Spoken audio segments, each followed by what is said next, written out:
ZBM TV9, Bermuda. You can count on us. Half price, value pack fresh Bermuda chicken drumsticks or thighs, just $1.79 per pound. Save $1.50 on Bermuda grown red potatoes, $5.99 for a 5-pound bag. Save $2.41 on frozen green giant corn on the cob, $4.99 for a package of 12. Only 89 cents for one roll of Charmin Essential soft toilet paper. This holiday, snack on Lay's potato chips, $3.69 for a 6.5-ounce bag. Have a safe and happy Bermuda Day holiday from the Marketplace family. You can count on us. Live from Bermuda Broadcasting, this is ZBM TV9 News. Good evening, everyone. It's Wednesday, May 17th, 2017. I'm Jasmine Patterson, and thanks for joining us tonight. A Pembroke man faces charges of attempted murder and firearm possession in connection to Sunday's shooting incident on Court Street. And a British man, after causing his flight to divert to Bermuda, is handed a hefty fine. 29-year-old Jamaica Trott of Pembroke Parish appeared in Magistrates Court charged with 4 offences in connection to the firearms incident on Court Street on May 14th, including attempting to kill a man, using a firearm to commit an indictable offence, possessing and handling that firearm. The 34-year-old victim suffered a graze to his head caused by a bullet. Trott was not required to enter a plea as the charges must be heard in the Supreme Court. Magistrate Kamisi Takumba remanded the man to Westgate Correctional Facility, and the matter was sent to the July arraignment session in the Supreme Court. Elsewhere, British national Mark Anthony Blake was fined $2,000 after forcing a Virgin airliner to land in Bermuda due to disruptive behavior on May 16th. Prosecutors say 46-year-old Blake acted in a disorderly manner towards passengers and a flight crew en route from Gatwick to Jamaica around 5 hours into the flight. He became agitated after crew refused to serve him multiple alcoholic beverages at once. A restraint kit had been brought out, however, it was not put to use before the captain decided to ground the plane at the Elif Wade International Airport. On arrival, Blake told police officers, "I'm not a terrorist." After pleading guilty to the charges of disorderly conduct, the British man said he could not recall the events on the plane. Magistrate Takumba fined the man $2,000 or 30 days imprisonment in lieu of payment. ACBDA explains restricted marketing is necessary to protect America's Cup suppliers and businesses from ambush marketing. This in response to our report last evening about restrictions being placed on roadside vending during events of the 35th America's Cup. Gary Moreno has the story. The ACBDA explains the effort is to prevent against companies unfairly advertising their products and services at the expense of official commercial partners and sponsors of the America's Cup who have paid for the official rights to promote their business in association with the events of the 35th America's Cup. That is also the reason there is a restriction on street trading by new operators in the restricted marketing area without the appropriate permission. The ACBDA stresses the restricted marketing order has been designed so it does not impact on existing companies who are acting in the normal course of their businesses where there is no attempt to associate with the America's Cup events, and the street trading restrictions will not apply to existing street traders with already assigned allocations. The restricted marketing area includes all on-water areas for the America's Cup, the surroundings of the Great Sound along the waterside, islands in the harbour, parts of Hamilton and the railway trail, starting from the junction where Middle Road and South Road meet toward the direction of Bermuda's West End, as well as key transport hubs. These include all bus stops and the bus terminal in Hamilton, as well as the ferry terminal. As we reported last evening, the entire area from Mangrove Bay to Dockyard is a restricted marketing area, meaning no new business activity can set up from now until July 7th, unless they have received permission from the America's Cup Event Authority, or ACEA, which may be given if there are no conflicts with official America's Cup partners. The ACBDA asserts this type of regulation is commonplace with large sporting events, as the event expenses are largely paid for by commercial partner participation. Partners see value in their financial contribution with extra business and marketing exposure that comes from being associated with a prestigious global event that attracts a global television audience. Further, it is important that a company which is not an official partner of the event should also not benefit from the event. This, the ACBDA points out. protects the rights of official commercial partners and sponsors, citing as an example, if a new food vendor sets up outside the America's Cup village or nearby, this would potentially take business away from local food and beverage vendors who've been awarded contracts to work in the America's Cup village, serving quality local cuisine. Vendors wanting further information on permits, the ACBDA says, should contact the BEDC, and further information on the restrictive marketing order can be sought from the Bermuda government's America's Cup office. Gary Moreno, reporting for the Bermuda Broadcasting News. Hey Smokey, let's get lunch from the Marketplace Food Court. You know what? That sounds good. They have oxtails, pumpkin, curried lamb, lemon chicken, sweet and sour ribs, vegetable stir fry, and the variety goes on. Their chefs are good. They'll set you right up with all the good carvings. And don't forget the special dishes from the island. It don't matter. No matter what you feel like eating, Marketplace will have it. You know, it's quick, it's quality, and at prices you can count on. Visit us 7 days a week. Breakfast, lunch, and dinner made for you daily at the Hamilton Marketplace Food Court. The world is getting smaller. We travel more. We see more. We do more. So you need a bigger health plan like Premier Health. You have easy access to benefits at home. 1 million U.S. providers accept your ID card for college, vacation, and business travel. With 24/7 worldwide assistance, U.S. pharmacy benefits, and 96% of claims settled in 5 days, Premier Health offers you the care you deserve. Colonial, where people come first. CGIGroup.com. This sports profile is brought to you by the Appleby Bermuda Half Marathon. I'd never run before last year and had no inclination to run whatsoever. And then last year I suddenly decided, why not? Mark runs himself, so I thought I'll do a 5k and then we can get out there, run together every weekend. Ran a 5k and then thought, hey, let's up that to a half marathon. So we did the international weekend in January, and now this is our second half marathon. And yeah, ever. Yeah, that's the bit we're sort of worried about, really, the inclines and the heat and the temperature and the humidity is the sort of main worry. But with it being the first time coming from east to west, west to east, it's a challenge, and we'll crack it. Yeah, we've heard different things from different people. Some people prefer the Somerset and some people prefer St George's. I think it depends how you train, whether you train flat or hills. Yeah. We do a bit of both, don't we? So we can't say we're too worried about the course. The main issue will be the 9 a.m. start, the humidity and the heat. Is the local economy really back in a recession? According to Craig Simmons, lecturer in economics at the Bermuda College, it's a question of perspective. 2 successive quarters of negative GDP growth suggests a recession in some jurisdictions. In a place like the United States, they don't, the organization in the U.S., the National Bureau for Economic Research, they're the ones that determine when an economy goes into a recession and when it comes out. They have chosen to not just look at GDP numbers to determine. So they'll look at things like retail sales, non-farm employment, and so on. And they'll use their discretion. So it's a question of, do you want to follow a rule like the OECD, or do you want to follow a more discretionary approach, which would be the approach that they use in the United States? You know, recessions are interesting things because we came out of the recession in 2015, arguably around October of 2015. And a labor force survey put up by the Department of Statistics suggested that, yes, well, employment income is up, GDP is up, but the people who are benefiting from that up would be folks earning over $235,000 a year. Now, I'm pretty sure there's no one in this room making in excess of $235,000 a year, which begs the question, so who's benefiting from this growth? Mr. Simmons suggests government is caught between growing the economic pie and how to share it. I understand that the government is keen on growing the pie. But when you have a recovery and the only people that seem to be benefiting from the economy are the people at the top, you know, the top 10% or maybe even the top 1%, we have a problem. To suggest that we're in a recovery, you know, many of those words have fallen on deaf ears. So for poor people, you could say that there's always a recession.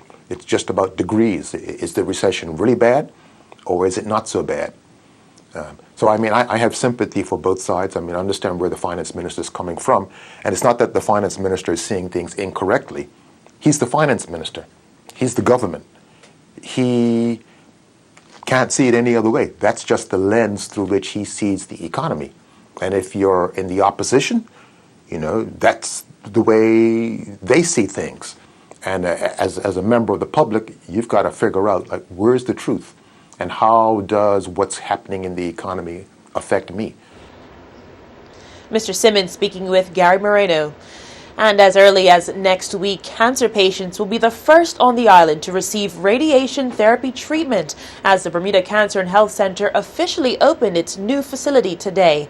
Specialists from Boston's Dana-Farber, Brigham and Women's Cancer Center and the BCHC have been working together since 2015 to bring the $10 million initiative to Bermuda to provide effective therapies for cancer patients. Judy White, president of the board of directors for the BCHC, says 25 patients are currently in line to receive potentially life-saving treatment.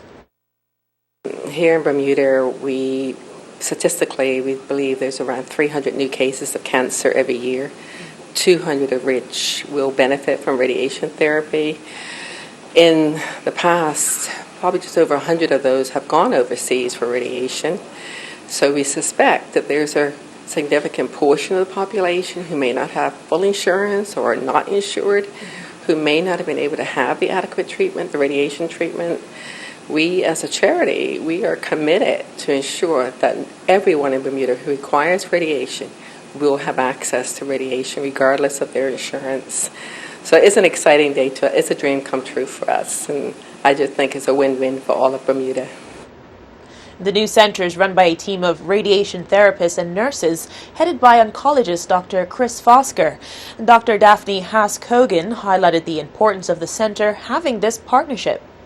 Of course, we'll be here with our support, be it clinically, safety, policies, procedures. We will always be available. But they should have the capacity to treat an extremely broad and deep array of cancers. Of course, there might be some situations in which expertise in Boston might be needed, and of course we'll be there to assist if needed. But the capacity here will be world-class. A ribbon-cutting ceremony was attended today by Health Minister Jean Atherton, His Excellency Governor John Rankin, and other dignitaries. Elsewhere, Premier Michael Dunkley is optimistic after being well received by a group of international business stakeholders in New York. Mr. Dunkley was invited there along with cabinet ministers to work alongside billionaire Michael Bloomberg to help promote Bermuda as a premier business jurisdiction. Here's Mr. Dunkley speaking to Tarai Trott by phone. Started out early this morning with a breakfast meeting with Kathleen Wild, who's the CEO of Partnership for New York, which is a group of industries and businesses in New York that promote what they do and build stronger and healthier communities. And it was a great opportunity for us to have breakfast along with Ross Weber of the BDA and to talk about opportunities for Bermuda and the Partnership for New York to work together. After that, we moved on to Bloomberg, where our good friend of Bermuda, former Mayor Mike Bloomberg, welcomed us to a great session this afternoon, in which the former mayor introduced myself onto a panel discussion with one of his colleagues, Matt Winkler. We talked about Bermuda in a global and a very diversified world economy nowadays, some of the challenges we face as far as diversification, what the global perspective meant to Bermuda as far as Brexit is concerned, tax challenges. The Premier will be back on island tomorrow in time to welcome the new JetBlue flights. And let's take a look for what's in store for us weather-wise over at the AccuWeather headquarters. AccuWeather is presented by BF&M Insurance Group. We now go to AccuWeather headquarters. This forecast is brought to you by the BF&M Insurance Group, and boy, is it gorgeous out there. And that's going to continue for a couple days. We have a cold front that moved through the islands. It's far to our east now, and we have high pressure in place to our west. And that's controlling things here for the next couple of days, keeping it dry, sunny, and we also have an influence, keeping it not quite as humid as it normally is for this time of year. So taking a look at our current temperatures, it is about 72 degrees across the island. Humidity is low, 55%, and it's going to remain like that until the weekend at least. Winds out of the east only 5 knots, so very calm. Water temperature 75 degrees. Inside the reef, waves are only a foot, and outside 2 to 4 feet, so things are very beautiful and calm across the island. Tonight, it's going to be maybe just a bit cloudy passing through the region, a low of 67 degrees. Tomorrow, mostly sunny and just delightful. Lots of sunshine, couple clouds passing through, a high of 74 degrees. And looking at our tide times, well, the first tide time already happened. That was today at 2:02 p.m. And the next one is not far off. It's going to be at 2:29 a.m. on our Thursday. So if you're heading home from a vacation or if you're taking a vacation, we have a couple other forecasts to tell you about. Starting off with Toronto, they are seeing a thunderstorm, but they're warm, 84 degrees. New York is balmy, 90 degrees for their high temperature with plenty of sunshine. Boston also 90 degrees. Atlanta 88 degrees with some showers, perhaps a thunderstorm moving through that region. Expect some delays on those highways and also at the airports if you're flying into Atlanta. Miami also maybe some delays with some thunderstorms as well, 88 degrees. And London, it's a wet, kind of cooler day, 65 degrees there. Taking a look at Jamaica, well, it's a wet day, 86, but it finally dried out in Barbados, also in Trinidad. Plenty of sunshine, 92 degrees for their high temperature. Taking a look at this 5-day forecast, we see lots of sunshine through Saturday, temperatures at 75 degrees. On Sunday, it becomes a bit cloudy, but it will remain nice and dry, a temperature of 75. And on Monday, mostly sunny skies with a temperature of 73. To stay informed on all of your weather and news, tune into Ocean 89, Power 95, and Inspire 105. AccuWeather was presented by BF&M Insurance Group.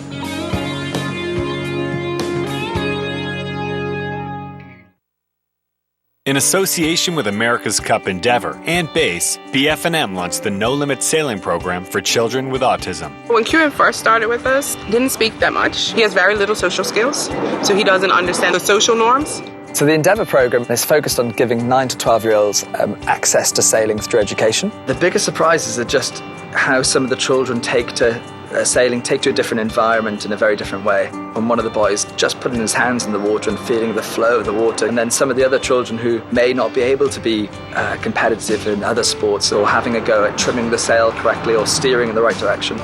I'm happy. You're happy, okay. I think in the beginning, something outside of anything that he's ever experienced. Since he started got into the routine of what's going on. He can describe what's going on, so that communication aspect and descriptive language is big for him. Instead of seeing it in a picture, he's experiencing it.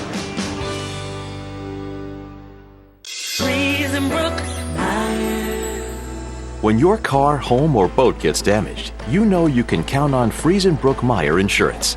We provide the best possible coverage at the best possible price, and we will handle your claims efficiently with the kind of friendly service you'd expect from the island's leading insurer. Call Friesenbrook Meyer today for a free quote. Friesenbrook Meyer, covering possibility. Island Soul, where fashion meets comfort. Island Soul provides fashionable footwear hand-selected by our podiatrist that offers premium comfort. Located at 60 Victoria Street, Hamilton, Island Soul contains a friendly trained staff prepared to assist you with our vast selection of footwear, both male and female, with all sizes and widths available. Compression and travel socks, amongst other accessories, are also available in addition to a shoe modification and repair service, making Island Soul a one-stop shop for all your footwear needs. Supply chain management, no longer just purchasing and inventory, but logistics, sourcing, contract management, and so much more. In demand by virtually every service industry and organization, this burgeoning profession requires a professional skill set that understands global transactions, enhances systems and processes, and maximizes efficiency for the best supply chain outcomes. International certification is provided through the Supply Chain Management Association, Canada's largest association for supply chain management professionals, and it's available at Bermuda College. I think if you're passionate about inventory or purchasing, it's something definitely worthwhile pursuing. You can get a global aspect of how procurement, how purchasing, how sourcing is handled in countries around the world, around the globe. Contact PACE, the Professional and Career Education Division, to find out about financing options and start dates today. Bermuda, Saturday, May 20th. Come to All Boys Point Hamilton At 8 a.m. for the Bermuda 100-Day Challenge Public Soca Boot Camp. You will whine, shake, and strut your stuff for an exciting 90 minutes. That's all Saturday, May 20th. at All Boys Point At 8 a.m. The Bermuda 100-Day Challenge Public Soca Boot Camp. This is a King's Life Entertainment Throne production. Live healthy.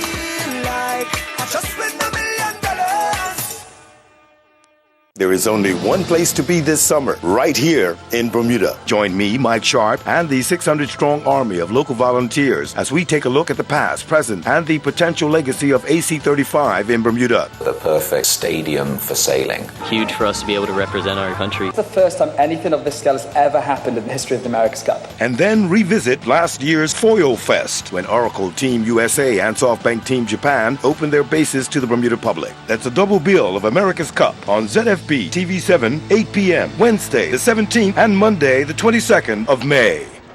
The father of last year's winner of the Bermuda Day race, Larry Marshall Sr., has called on the Bermuda National Athletics Association to take over the race. Mike Sharp reports. Marshall Sr.'s reaction comes after race chairperson Dr. Gina Tucker said there will be prizes for the top runners this year, but gave no specifics. Marshall Sr. and his family watched the Appleby pre-marathon special and said Dr. Tucker was totally wrong when she said the race was not professional. I think that, first of all, when you have that blatant lack of transparency, red flags go up. And over the years, we've seen that over and over again with Ms. Tucker. And I think it's at the stage now where the governing body, the BINA, needs to step in and take the race from her, because she has not handled the athletes with the respect that they deserve. She has not allocated the funds toward the athletes. And in 2004, when Appleby initially came on, the funds were specifically given for prize money. And 3 consecutive years, the previous committee paid out about $30,000. And ironically, under Ms. Tucker's tenure, when income was rising astronomically, the prize money was being slashed drastically. Now, Key Wells and Huddersfield have advanced to the championship final after defeating Sheffield Wednesday on penalty kicks. Earl Basin will have the details on tomorrow's news. And in the meantime, Earl has these stories. 9 parishes, 1 team, long tail short skirts! That was the chant from the Bermuda Netball national team that returned to the L.F. Wade International Airport last evening, having competed in the European Netball Championships in Scotland. Team captain Dominique Richardson said they gave their all during the tournament. I couldn't be any more proud of the performance that we displayed. We fought hard, we gave everything that we had. We had multiple games in a short time period, so I'm extremely proud to represent Bermuda. We actually earned a lot of respect from the way that we played. They didn't really know what to expect from us, so I feel that we represented ourselves well, Bermuda well, our family well, and I just couldn't be any more proud of what we did. Owen Cease, a member of the Bermuda Youth Red Bull team that also arrived back at the L.F. Wade International Airport last evening, having concluded competing in the GC32 Racing Tours Riva Cup in Italy. Cease discussed the challenges facing the team. Well, there's the usual stuff, adjusting to a different boat. We had to charter a boat. We couldn't use our boat that's here in Bermuda, so some of the systems were a little different. Things worked a little differently, so we had to rig up some different things there. The other difference is it's significantly colder there, so just the density of the air, it's a little different in the sails. And then it's the same with the freshwater.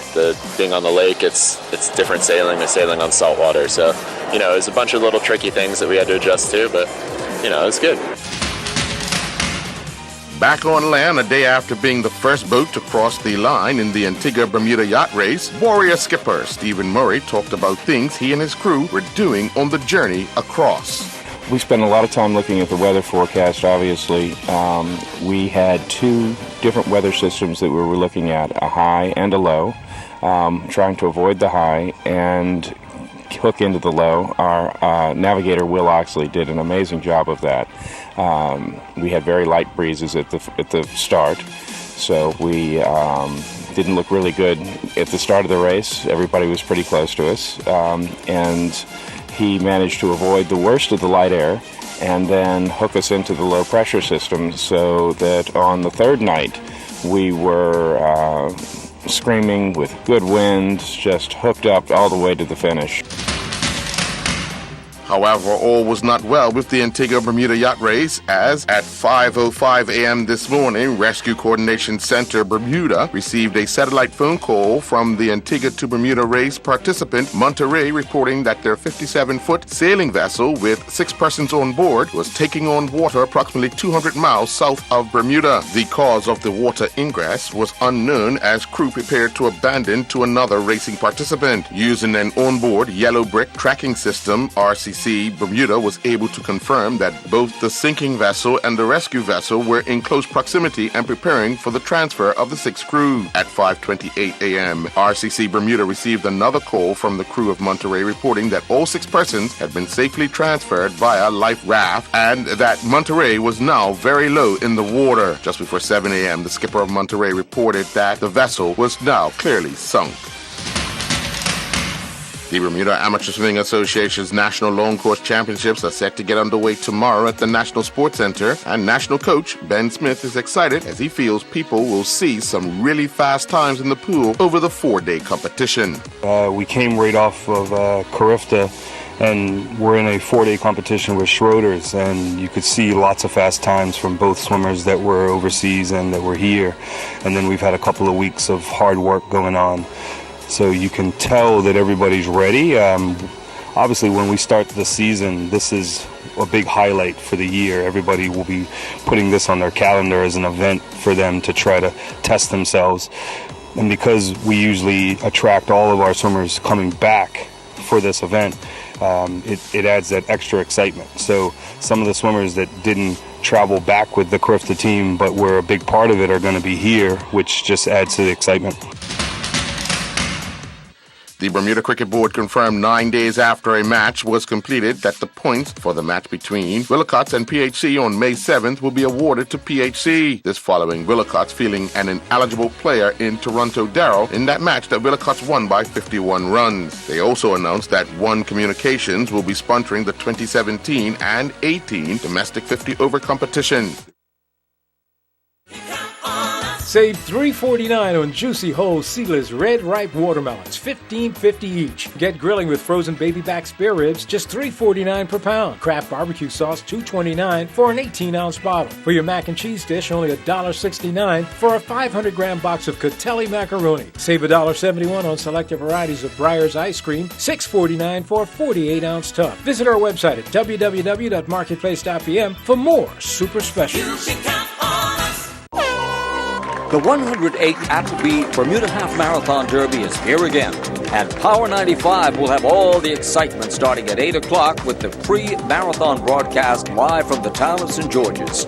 Join our distinguished commentators Mike Sharp, Nick Jones, Mike Watson, Brenton Roberts, Donna Rayner, Kevin Pearson, and Freddie Evans. You can be assured that they will keep you abreast from start to finish. That's Wednesday, May 24th on Power 95 Radio, brought to you by the Colonial Group of Companies, BAC Universal Electric, Lindo's Group of Companies, Security Associates, the Phoenix Stores Limited, Bermuda National Athletic Association, and White Roof B&B.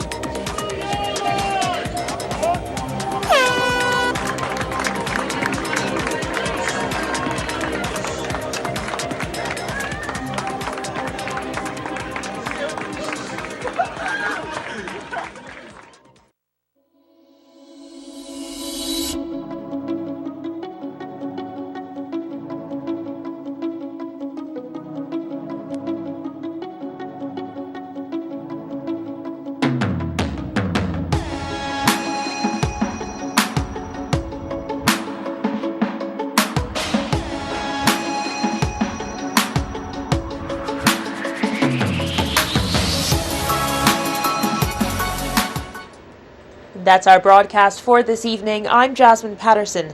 Thanks for watching. Good night. Jasmine Patterson's wardrobe and makeup is provided by Gibbons Company.